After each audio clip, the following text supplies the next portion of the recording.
ৰ'দ দিছিলেহে বৰষুণ দিব হ'লেই। হেল্ল' এভৰিৱান, স্বাগতম জনাইছো মোৰ অন্য এটি নতুন ব্লগলৈ। যিমানে ৰ'দ নিদিয়ক কিয় আমি কিন্তু ছাতি লৈ নাযাওঁ দেই। কলা হ'লেও একো নাই, চলি যাব। আৰু কালি যে কৈছিলো লাঞ্চৰ পাছত চব ক্লাছ কেঞ্চেল হৈ গ'ল বুলি, সেইকাৰণে যে আজি এক্সট্ৰা ক্লাছে লগাই দিলে। কিন্তু যিমানে ৰ'দ বৰষুণ নিদিয়ক কিয় ক্লাছটো কৰনা হি পৰেগা। যি কি নহওক বতৰটো চাওকচোন, ইমানে ধুনীয়া কৰিছে। কিন্তু এনেকুৱা বতৰ হলে অকল শুবহে মন যায়। আজি যিহেতু লাঞ্চত নিৰামিষ আছিল আৰু বতৰটো যিহেতু বহুত মজা কৰিছে, সেইকাৰণে ভাবিলো কি চিকেন আনিয়ে খাওঁ নেকি।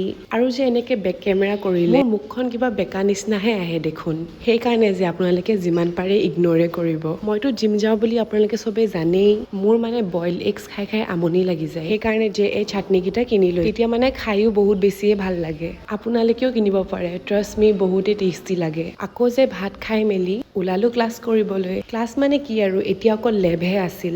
যিহেতু মোৰ ডিপাৰ্টমেণ্টটো হয় চিভিল, সেইকাৰণে যে সৰু সুৰা মিস্ত্ৰী বুলি ক'লেও চলি যায় আৰু। মই যে আগৰ ভিডিঅ'টোত কৈছিলোৱেই, আমি যে সদায় ক্লাছ ষ্টাৰ্ট হোৱা আগতে পাওঁগে, সেইকাৰণে ছাৰ আহাই নাছিলে। আৰু আমাৰ যে গ্ৰুপৰ চব মানুহকেইটাই হাট্টা কাট্টা, কেৱল জিউকে অলপমান সৰু নিচিনা লাগে। প্লাছ আৰু তাই হেয়াৰ বেণ্ড লগাই আহিছে, আজিতো তাইক আৰুহে সৰু লাগিছে। আৰু এইটোৱে হৈছে আমাৰ লেব, য'ত আমি কৰো মিস্ত্ৰী কাম।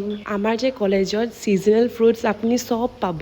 আৰু যে আমাৰ নিচিনা খকুৰা মানুহবোৰে আধা কেঁচাতে চিঙি খাই শেষে কৰি পেলাই। ক্লাছ খতম কৰিছিলোহে, জিমলৈ যাবলৈ হ'লেই। কিন্তু লাইফটো যে এনেকে বিজি থাকিলেহে ভাল লাগে।